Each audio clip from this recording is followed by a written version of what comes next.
Hi, this is Scott Garibay, and I'm here with my daughter Autumn, and we are going to talk about Star Wars Episode 7, The Force Awakens, and there are spoilers all over this. So you haven't seen the movie, go see the movie, then come check out our video. Alright, so, Autumn, what we're going to talk about in this Star Wars review is specifically a specific event that occurred in Star Wars Episode 7. What is that event? Yeah, so in the opening scene, there is a part where Poe Dameron is shooting stormtroopers. I think he kills 2 or 3. But one of those, the first stormtrooper he kills, Finn actually runs over to him and holds him in his arm as he dies, and the stormtrooper touches his face, and he has these red streaks of blood on his face for the next scene. Yeah, absolutely.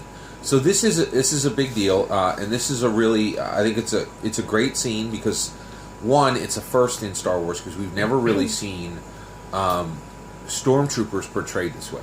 We've certainly never seen the blood of a stormtrooper before. That is a huge change in this film. So we are really personalizing an enemy that normally in the Star Wars films are killed by the dozens, if not the hundreds. And on the Death Star, they were killed by the thousands. So this has never been done before in the history of the Star Wars films, where we're really seeing stormtroopers dealt with at a very personal level. It's a really fascinating scene. Few questions. Do you think there's any meaning in the fact that there are 3 stripes of blood on Finn's helmet? Well, when he touched him, that was just how he was bleeding at the time, and also those streaks of blood, just for the movie purposes, helped the audience to identify him from the other stormtroopers because they are all wearing the same armor.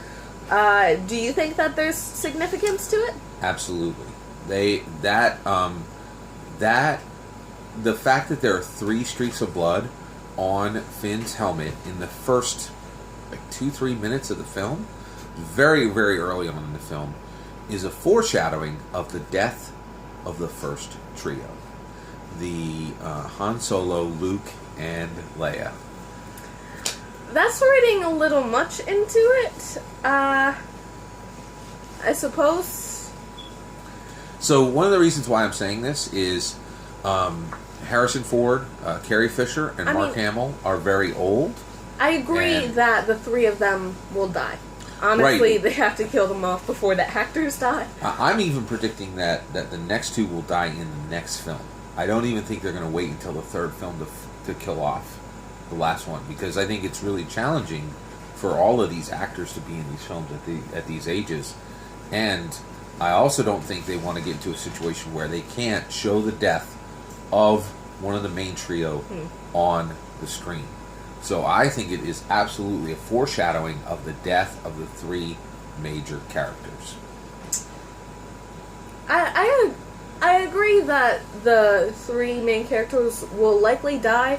That might be reading a little much into it, but the thing I got from this, it was very significant because you could honestly see that Finn was really almost friends with the stormtroopers. I mean, he definitely was very worried about the stormtrooper that died, and when he left, I think Kylo Ren and also another stormtrooper called him traitor because they were that personally related. Connected, yeah.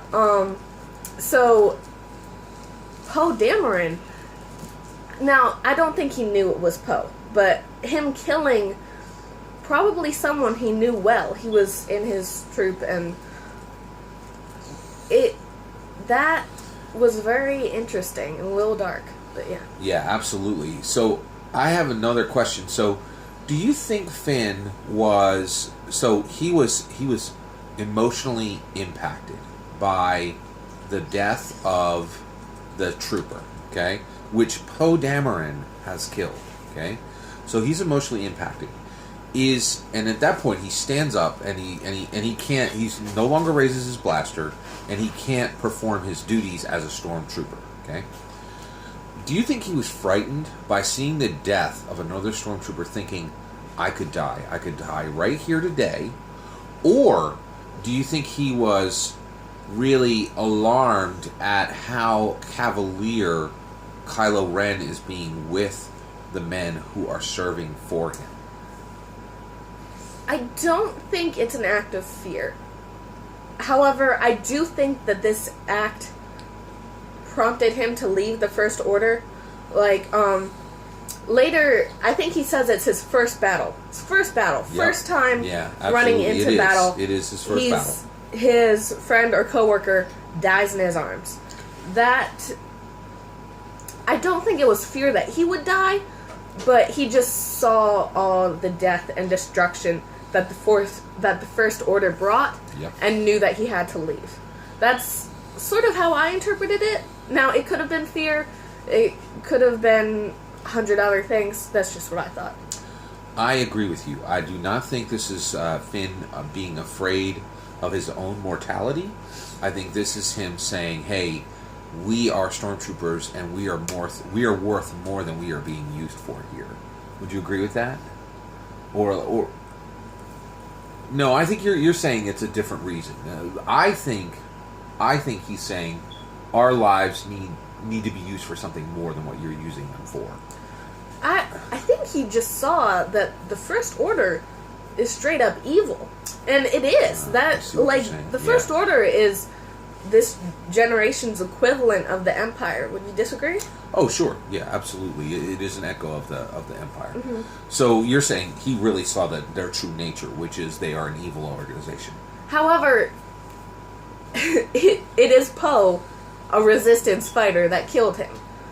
So you're absolutely. That is incredibly ironic, because you're absolutely right. Yeah. And however, it is clear Finn did not see Poe kill the stormtrooper. I don't think. Right. That's a good point. Poe was behind a rock, point. And those two just fell in a second.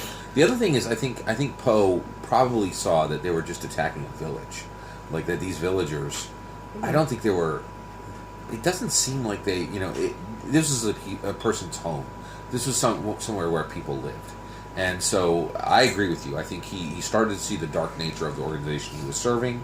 I think he also was upset at the people who were using the lives of the stormtroopers lightly. So I think we're coming from a little bit of different angle. All right. And also, later when he's in Maz's bar, Maz Kanata's bar. Yeah, she says that he wants to run, and I definitely agree. Yeah. He is really not a fighter very much. I mean, he does fight for the Resistance a bit, but... Well, that goes back to my point. I think Finn is a fighter, but Finn wants to make sure that he is deciding what he is fighting for, and that what he puts his life on the line is worth fighting for. And I think that's why he left the First Order, was the things he was fighting for did not seem like it was worth... Like, certainly when he's over that stormtrooper, and that stormtrooper, his blood is on that stormtrooper's head... that tells me, hey, this isn't worth dying over. And I think that was one of his issues. That's true. So, but I think it honestly wasn't the First Order's fault that stormtrooper died. It was Poe's, the Resistance's. Now, the First Order was pushing them out there, but you kind of have to ask yourself, was that the Resistance's fault? Because Poe definitely killed that stormtrooper. Well, this is a great point, and I'm really glad you wanted to talk about this specific Star Wars Episode 7, The Force Awakens event.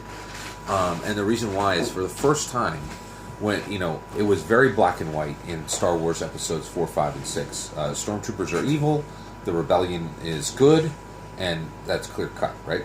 So here, in the first scene, we have essentially a morality question, right? And so Poe Dameron, we've already done a video on Poe Dameron. I said one of the defining points about Poe Dameron is a killer. He's a straight up killer. Now he is a dog of war for General Leia Organa. I don't have any issues with that, because he is a dog of war that's being unleashed in the right direction. It is the Resistance. He actually serves the Resistance. The Resistance is a great organization. They're for inclusiveness. They're for giving people freedom. They're for, essentially, they don't want to repress people the way the Empire did. They don't want to set up an entire organizational structure around a dark energy, like a dark, around the dark force. Much, much better. They don't destroy entire planets. All these things, the Resistance is a worthy cause. So Poe Dameron is fighting. He is serving the right cause, but he is absolutely a killer. He is a soldier first. He's a dog of war that's been unleashed by General Leia Organa. So one of the things that's great is this is the first time ever in any Star Wars movie where we need to talk about the morality of Resistance fighters and the actions they're taking. Which means that this movie has nuances that episodes 4, 5, and 6 never had, right? And so here's the next question. Do you remember how they explained Finn and how Finn became a stormtrooper? Do you remember what word they used for Finn specifically? Wasn't he taken as a child? Exactly. Yeah. So the specific word they used was he was conscripted, right? So he was captured, and then he was indoctrinated to be a stormtrooper. So, and he said, the way all of us are. So he's saying the vast majority of stormtroopers are conscripted, right? So if these nameless, faceless troops that the Resistance are killing, they now know, because Finn's told them, that these people were abducted when they were kids, indoctrinated in being a soldier. Does that mean the Resistance needs to start working on, like, using non-lethal weapons?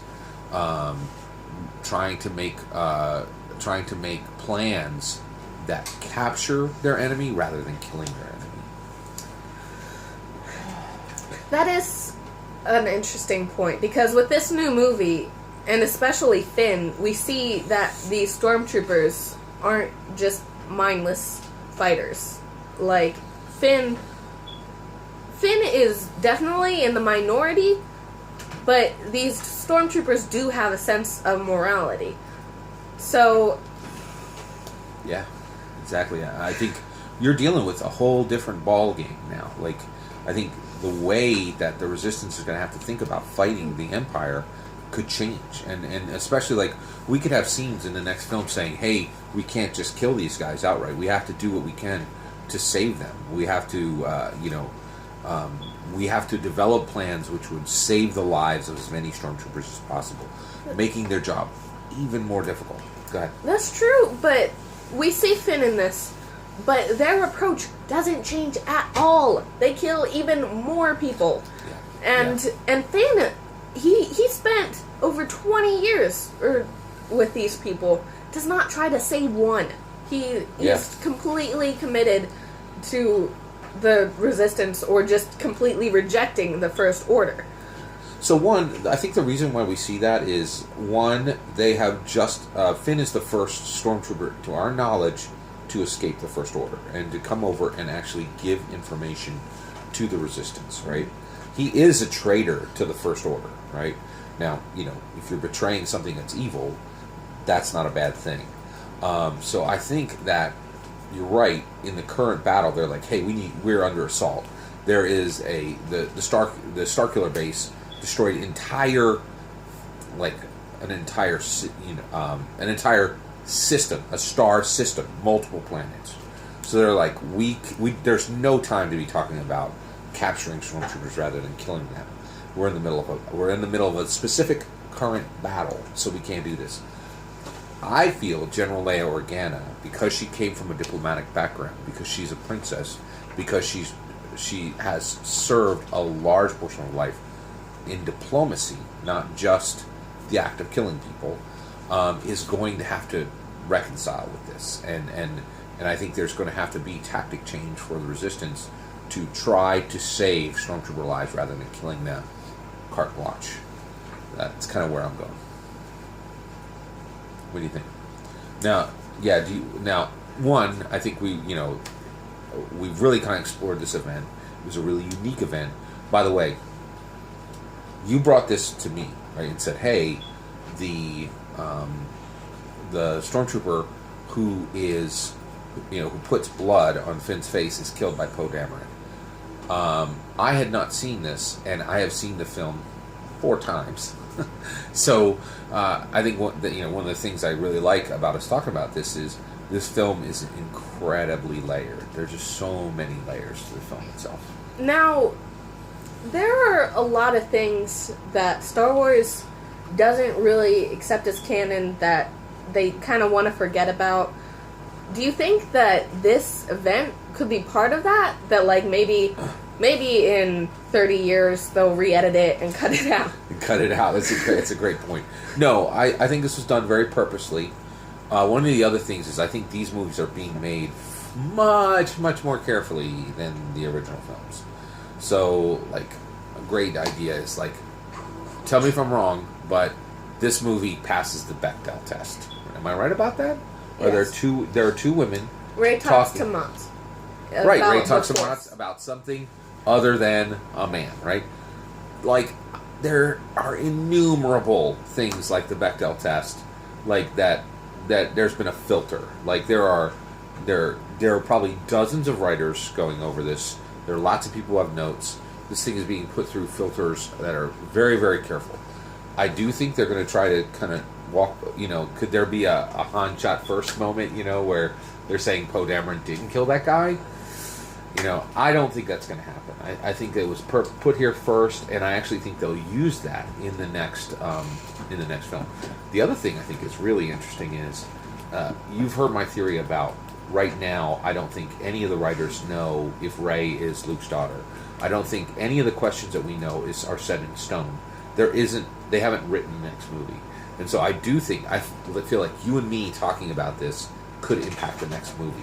The thousands of people who are doing reviews, the thousands of people who are putting up their theories. Do you believe that the Star Wars writers are going to take a look at that, choose the best ones, look at people's reactions to what happened in the first film, and then change the writing on the second film based on that? Personally, I would say no. You think it's set? They know where they're headed. Yeah, because if they were sort of doing it by the seat of their pants, that would open up 1,000 more problems, 1,000 more questions. But see, wait, here's the issue. So J.J. Abrams is the director of this film. Do you know what he's famous for? Which series he did? So he did Lost. Oh. Lost was famous for writing by the seat of the pants. It almost invented the genre of writing by the seat of their pants. That's why I believe what I do. Does that change your mind? I suppose, but you know how iconic Star Wars is, and how devastating it would be if they messed it up. So I think that's what I'm saying. I'm not saying it's fully written or that they'll change anything, but to say it's not written at all, I disagree. But this is what I'm saying. This is modern storytelling. You are foolish if you pre-write. There's no sense in paying a writer, $100,000, $250,000, $500,000 to write when you can have the best minds on the planet telling you their theories, telling you where they think the product should go before you set down a word and then pick from those and then just adjust. Don't you think that's a better model than paying one writer to write whatever they think? There are thousands of fans who think thousands of theories, a lot of which are different than yours. Right, absolutely. Yeah. So, if Abrams took theories that were opposite to yours, would you... I mean, it's Star Wars, so you'd still like it, but would you be disappointed with the story? Oh, well, it's a great question, right? Because what we're talking about, it could go the complete opposite way. So it already did. So my theory for Star Wars Episode 7, The Force Awakens, was that Luke was going to be evil. I really thought at the beginning of the film he would be evil. And I thought there was going to be a great story there, right? I thought the villain of the movie would be Luke Skywalker. Their idea was much better than my idea. I'm very glad they went down the road they did and not my road. So, yeah. So I think that really answers the question. And you don't J.J. Abrams wrote that originally? You think he went to Star Wars absolutely. fans and said... I think they were incredibly aware. So So I don't think J.J. Abrams did any searches, right, or like did Google searches to figure this out. What they did was, I think they hired an incredibly good Google search master. They he was probably handed a spreadsheet with the top 100 theories about how Star Wars should work, how it should be written. Here's the best theories. Here's the worst theories. Here's the theories in the middle. Here's the theories that. But even what you're saying is a theory. Absolutely. Yeah. Absolutely. Yeah. Well, I'm not so sure. That's not the way most movies are written, and that's not the way the best movies are written. I 100% agree. I think there's a fundamental change in how movies are being written today. And there should be a change. It seems ludicrous to me to pay a writer to write a full story out when you can write the first segment, see what people think, see the reactions, and then create content that embraces the ideas of the masses. That to me is a much better way to go. You're saying no, that's movie by committee. It's a bad idea, right? Yeah, I mean, okay. A horse made by a committee is a camel. So, that's really why you got to be a hater on camels. All right, okay. We're now talking about camels. All right. Do you have any other thoughts on the event of Poe Dameron? Yes. Blazing down. Go ahead. So I wanted to talk more about Finn and his reaction to this. You call him a fighter in your previous videos. However, I sort of disagree. Mott sees he wants to run, and this he was in sanitation before, and this is his first battle. He can't get through his first battle. He doesn't fire a single shot in his first battle.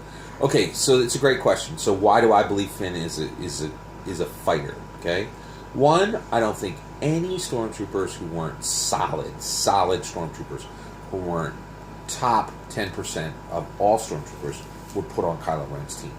So it is my opinion that that Kylo Ren got some of the best stormtroopers there were. Point number one. Second point is Finn is he's a little clumsy. He's a little ineffective until he has a blaster in his hand. When he has a blaster in his hand, he shoots what he's shooting at. He hits what he's shooting at, and he's highly effective. The other thing is he's quick thinking, right? And he's got a kind of a combat flow when he's holding a blaster. When he's doing what he's trained to do, he's on point. So I think he's a fighter. But he's been trained for 20 years to fight the Resistance, to look for Luke Skywalker, and he does it. After his first battle. I hear you. That's valid. I think he kind of had a moment where he is having to make a moral choice, and he did make a moral choice. And I think the reason why he made a moral choice is, in his heart, he's a good person, and he's going to head in the right direction. And I think you can be a very good person and a moral person and be a fighter, right? If you are fighting for freedom for people, for liberty, for people not to be oppressed, all those type of things. So that's one of the reasons why I think Finn is a fighter. Another thing I liked about the scene is this is like one of the first times we get to see Poe doing like what he was trained to do. He's a great sharpshooter. Like, he fires 3 shots, hits a stormtrooper every time. And I mean, until Kylo Ren freezes his blaster. But I mean, he was no match for Kylo Ren. Yeah, Poe is very effective. I mean, he's one of the best pilots in the Resistance. He's clearly a major force within the Resistance, and also he is straight up servant, direct report of General Organa. Like he's a special. I think he's a special agent. Like, Poe is like a 007 within the Resistance. He's a major dude. I definitely agree. So I definitely think that's one of the issues. So with Poe being on the opposite side, killing Finn's close co-workers, maybe even friends, do you find it odd how close they seemed once they met? Right away, yeah. Like, as soon as they were in that plane, there was like instant camaraderie. Yeah, that is hard to understand, right? But until you think about the source of the source of how Finn was conscripted. So he was captured, and I think he is breathing a sigh of relief to be free of the First Order. And I mean, like, look at like General Hux when he's like crying out, "We're gonna just the last day of the resistance," you know. And I've been, you know, I think it's hard to serve in the First Order. It's not fun, you know. Like, and so if you are dealing with somebody and you're trying to, and there's a sense of joy around that person, and there was kind of a sense of joy around Poe when Poe's not killing people in his X-wing, you know, and actually even when he was using a TIE fighter. He's just a fun guy. So so I think he was just breathing a sigh of relief to be free of the First Order and really excited to be free of the First Order. Yeah. All right. Yep. Well, that's I think. Well, one, I think it was great getting to talk about this Star Wars 7, Star Wars Episode 7, Force Awakens moment. Which is when Poe Dameron kills the stormtrooper that puts his three fingers on Finn and marks him with those three pieces of blood, those 3 lines of blood, which foreshadow the death of all 3 trios. That is my theory. The death of Han, Leia, and Luke. I believe that Luke and Leia will both die in Episode 8, which is going to be interesting to see. But I think that was really a good coverage of that topic. Thank you guys out there for checking out this video and hearing what we had to think about that event.